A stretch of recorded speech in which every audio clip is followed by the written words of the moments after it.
Welcome to గరం గరం బెజవాడ రుచుల్లో. ఈరోజు మనము చిక్కుడుగాయ ఫ్రై చేస్తున్నామండి. ఈ చిక్కుడుగాయలు కణుపు చిక్కుడుగాయ అంటారు కదా, ఈ చిక్కుడుగాయలు కాయగానే మనం ఫ్రై చేసుకుంటున్నాము. ఇవి ఎలా ఫ్రై చేయాలో చూద్దామండి. ఒక గిన్నె తీసుకోండి, దానిలో ఇవన్నీ కూడా వేసేసి కొంచెం ఉడకబెట్టాలండి. చూడండి, నేను కొంచెం వాటర్ వేస్తున్నాను.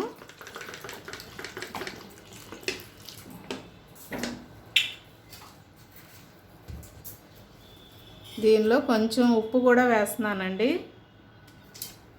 తగినంత ఉప్పు వేసుకోండి. ఉడకబెట్టేటప్పుడు కాయకి చక్కగా ఉప్పు పట్టుద్ది.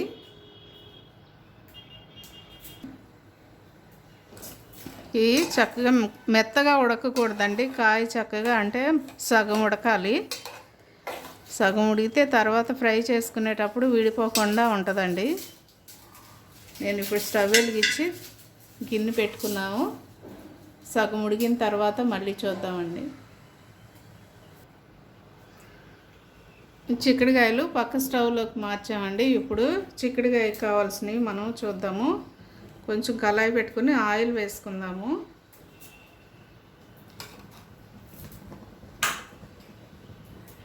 దీనిలో చిక్కుడుకాయకి తగినన్ని ఎండుమిర్చి వేసుకుందామండి. నేను ఆరు కాయలు వేస్తున్నాను, 6 ఎండుమిర్చి వేసాను. ఈ చక్కగా ద్వారగా వేపుకుందాము. చూడండి, మిరపకాయలు ఇలా వేగితే సరిపోతాయండి. అలాగే మీ దగ్గర కనుక ధనియాలు జీలకర్ర కూడా ఉంటే దీనిలో వేసేసుకోండి. ఎందుకంటే నా దగ్గర పొడి ఉంది, ధనియాలు జీలకర్ర పొడి నేను మొన్న పట్టాను కదా, అది ఉంది. ఇప్పుడు మీ దగ్గర కనుక లేకపోతే దీనిలోనే వేసుకొని వేయించేసుకొని మిక్సీ పట్టుకోండి. స్టవ్ కట్టేసానండి. ఇప్పుడు చల్లారిన తర్వాత మనం మిక్సీ పట్టుకుందాం.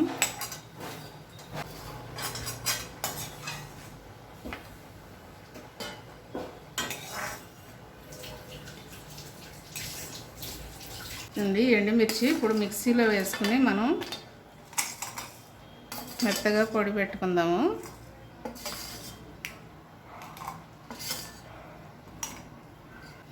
ధనియాలు జీలకర్ర పొడి అండి ఇది. మీ దగ్గర కనుక ధనియాలు ఉంటే నూనెలో వేయించేసుకుని అవి మిక్సీ పట్టుకోండి, పొడి ఉంటే పొడి వేసేసుకోండి.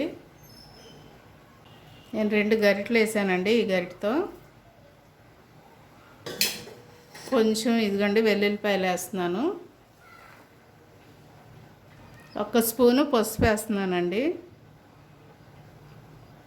కొంచెమే ఉప్పు వేస్తున్నానండి, ఎందుకంటే మనం చిక్కుడుకాయలో వేసుకున్నాం కదండి, అందుకని కొంచెం వేయండి. ఉప్పు మాత్రం ఎక్కువ వేయద్దు, కావాలంటే మళ్ళీ వేసుకోవచ్చు మనం. ఇప్పుడు వెళ్ళి మిక్సీ పట్టుకొని వస్తామండి. చూడండి, చిక్కుడుకాయలు ఇలా ఉడికిపోతే చాలండి. ఈ వాటర్ అంతా కూడా వంచేసుకుని మళ్ళీ మనం కొంచెం స్టవ్ మీద పెడితే ఆ తడి కూడా లాగేసిద్ది. ఇప్పుడు వంచేస్తున్నానండి. ఇప్పుడు నేను ఇదండి వాటర్ వంచేసిన తర్వాత జస్ట్ 2 నిమిషాలు ఇలా పెడితే ఈ లోపల ఉన్న తడి కూడా ఇంకిపోయి పొడిగా ఉంటుందండి. ఫ్రై చేసినా కూడా ఇలా పెట్టండి. ఇట్లా పెడితే చక్కగా ఫ్రై బాగుంటుంది టేస్ట్గా. ఈ ఫ్రైకి తగినంత ఆయిల్ వేసుకోండి, ఎందుకంటే మనం కాయగా వేపుతున్నాం కదండి, కొంచెం ఆయిల్ ఎక్కువగా పట్టుద్ది. ఆయిల్ వేడెక్కిందండి. కొంచెం 2 ఎండుమిర్చి వేసాను నేను. కొంచెం జీలకర్ర వేస్తున్నానండి. ఆవాలు కొంచెమే వేసుకోండి, ఎందుకంటే చేదుగా ఉంటాయి కదా. అలాగే చాయ్ మినపప్పు కూడా వేస్తున్నానండి. లైట్గా వేసాను అన్నీ కూడా నేను. చూడండి, ఉడకబెట్టిన చిక్కుడుకాయలు ఇప్పుడు మనం దీనిలో వేసేసుకుందాము.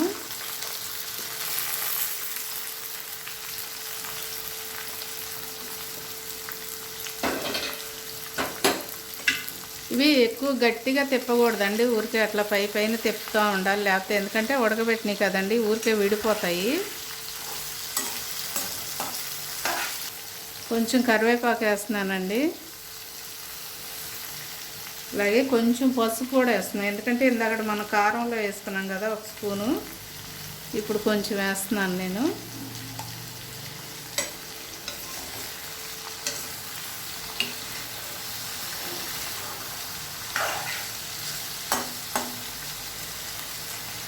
మూత పెట్టొద్దండి, మూత పెడితే మెత్తపడిపోయిద్ది కాయ. కూరలాగా అయిపోతుంది, ఫ్రైలాగా ఉండదు. ఇలాగే మనం ఫ్రై చేసుకుందాము. మీడియంలో పెట్టుకోండి స్టవ్. చిక్కుడుకాయ చక్కగా ఫ్రై అయిపోయిందండి. ఎక్కువసేపు ఫ్రై అవ్వక్కర్లేదు, ఎందుకంటే ముందుగానే ఉడికిపోయినాయి కదండి దానిలో. ఇప్పుడు మనం ముందుగా పట్టిన కారపొడి ఉంది కదండి, ఇందక్కడ మనం మిక్సీ పట్టుకున్నాం కదా, ఈ కారపొడి దీనిలో చల్లేస్తున్నాను. అయితే మీకు ఎంత కావాలో కారపొడి చల్లుకోండి. కొంచెం ఎక్కువ చల్లినా ఏమవుదండి, మనం రైస్లో తినొచ్చు, చాలా టేస్ట్గా ఉంటుంది. అందుకని మీరు ఈ కారపొడి మళ్ళీ వేరే ఎప్పుడైనా మనం ఫ్రై చేసుకున్నప్పుడు, దొండకాయలు కానీ ఏమి ఫ్రై చేసుకున్నప్పుడు వాటిలో వాడుకోవచ్చు. లేదంటే దీనిలో కూడా మనం ఇలా చల్లేసి ఎక్కువ కారపొడి చల్లేసుకొని మనం అంతా కూడా ఇలాగా కారపొడితో కూడా రైస్ తినేసేయచ్చు. నేను మొత్తం వేసేస్తున్నానండి. ఇదంతా కూడా చాలా స్లోగా కలపండి, ఎందుకంటే ముక్క విడిపోయిద్ది. ఇది చిక్కుడుగా ఊరికే విడిపోయిద్దండి.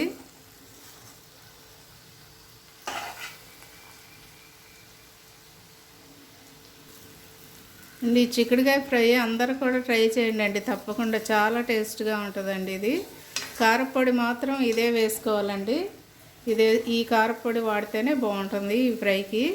కాబట్టి తప్పకుండా అందరూ ట్రై చేసి నాకు కామెంట్స్లో పెట్టండి. ఇది దగ్గరగా 3-4 రోజులు ఉంటుందండి ఫ్రై. కొంచెం కొత్తిమీర వేసుకుందామండి. ఫ్రై రెడీ అయిపోయింది. కొంచెం కొత్తిమీర వేసుకుని జస్ట్ 1 నిమిషం ఉంచి దించేసేద్దాము.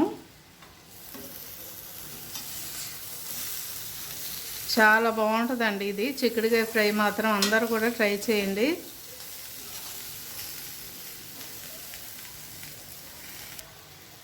చిక్కుడుకాయ ఫ్రై రెడీ అయిపోయిందండి. నేను స్టవ్ కట్టేసి బౌల్లోకి తీసుకుంటున్నాను. చాలా బాగుంటుందండి, రైస్లో సూపర్గా ఉంటుందండి. రసం పెట్టుకునైనా, దీనిలో రసం పెట్టుకునైనా ఇది నంచుకోవచ్చు, లేదా పొట్టిగానైనా తినొచ్చండి. రైస్లో చాలా బాగుంటుంది. చూడండి, చిక్కుడుకాయ ఫ్రై రెడీ అయిపోయిందండి. తప్పకుండా ట్రై చేసి నాకు కామెంట్స్లో పెట్టండి. అలాగే మా ఛానల్ని మర్చిపోవద్దండి, గరం గరం బెజవాడ రుచులు. సబ్స్క్రైబ్ చేయని వారంటే దయచేసి సబ్స్క్రైబ్ చేయండి, షేర్ చేయండి, లైక్ చేయండి. Thank you.